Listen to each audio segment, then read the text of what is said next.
Hey, what's up sa inyo mga kwento? So, kumusta? So, ngayon nasa loob tayo ng building. So, dito muna tayo gagawa ng mga content or vlog natin. Matagal tayo hindi content dito sa lugar na to.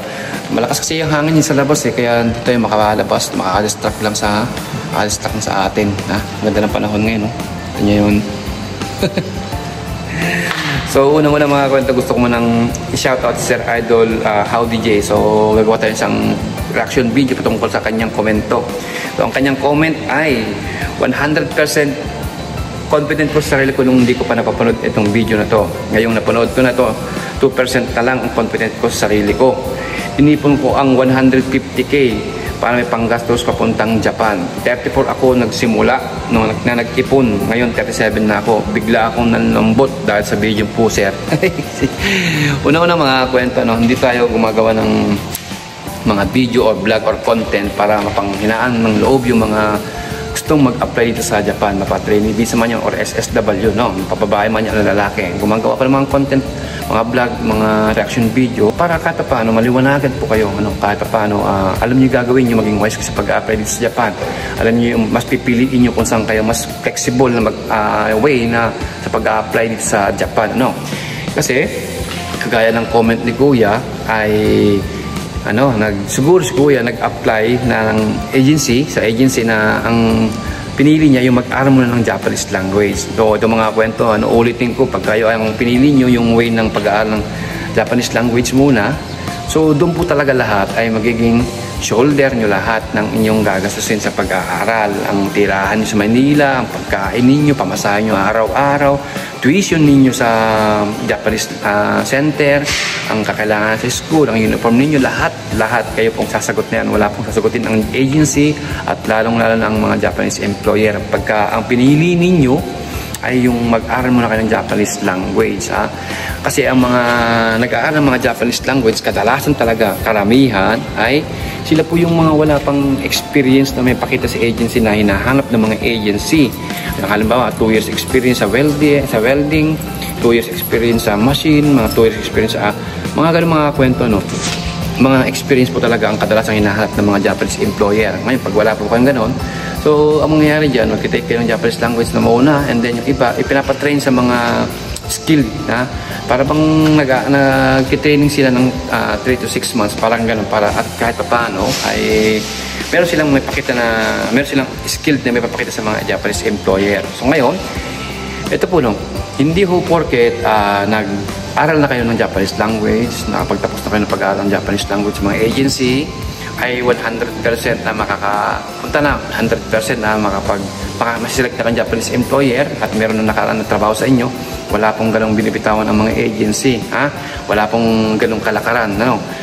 After nyo mag-aral, after nyo mag-training sa anumang skill na gusto nyo pasukin dito sa Japan, kayo po ay dadaan ng Japanese employer at hindi ho porket kayo po ay sugod, ichiba o yung first owner o second owner, ay kayo po ay yung mapipili ng mga Japanese employer. Hindi po ganon yun.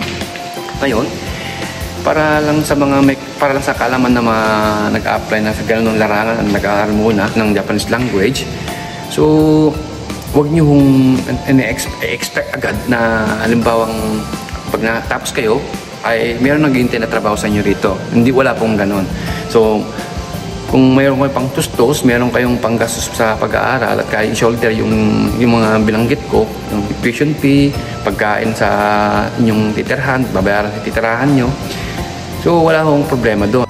Ngayon, sabi ni Sir, 34 years old daw siya nung nag-ipon. And then ngayon ay 37 years old na siya. So kung tutuusin talaga yung kanyang edad ay lapse na sa mga hinahanap ng mga agency. Kadalasan kasi dyan mga 35 years old. Kung kayo po ay 37 na at di pa kayo nakakalis, medyo giri-giri na, medyo alanganin na po tayo. Kasi kadalasan sa lahat ng agency, 35 years old ang kanilang pinipili kung kayo po ay skilled.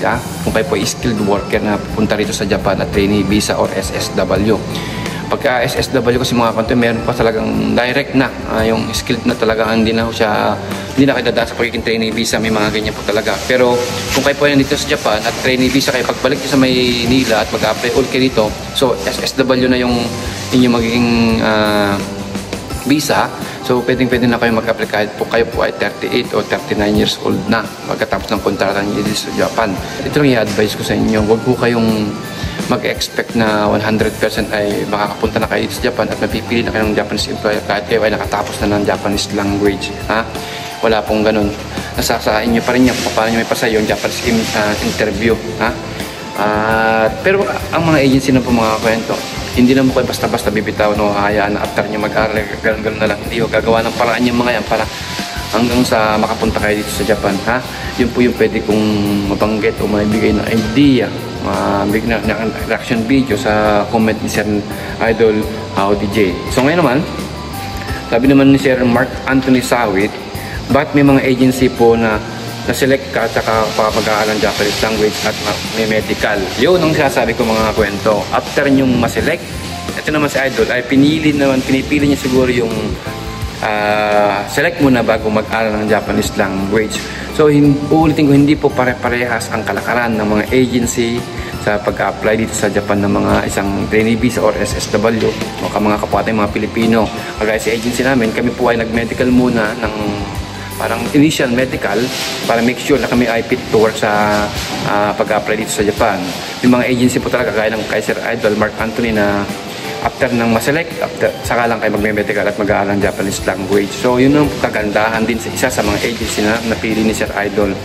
May agency po talaga gano'n. May agency po talaga na bago kayo mag-line up sa Japanese employer, kailangan nyo muna dumaan sa initial medical, kailangan nyo muna ma-interview ng sa staff ng agency. May mga ganyang agency po hindi po pare-parehas ang kalakaran. Pero yung Sir, pinili niya yung ma-select muna siya bago siya mag-medical at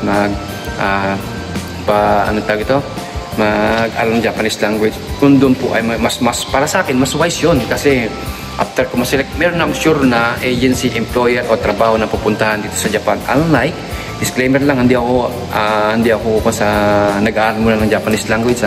Para sa akin lang po, no?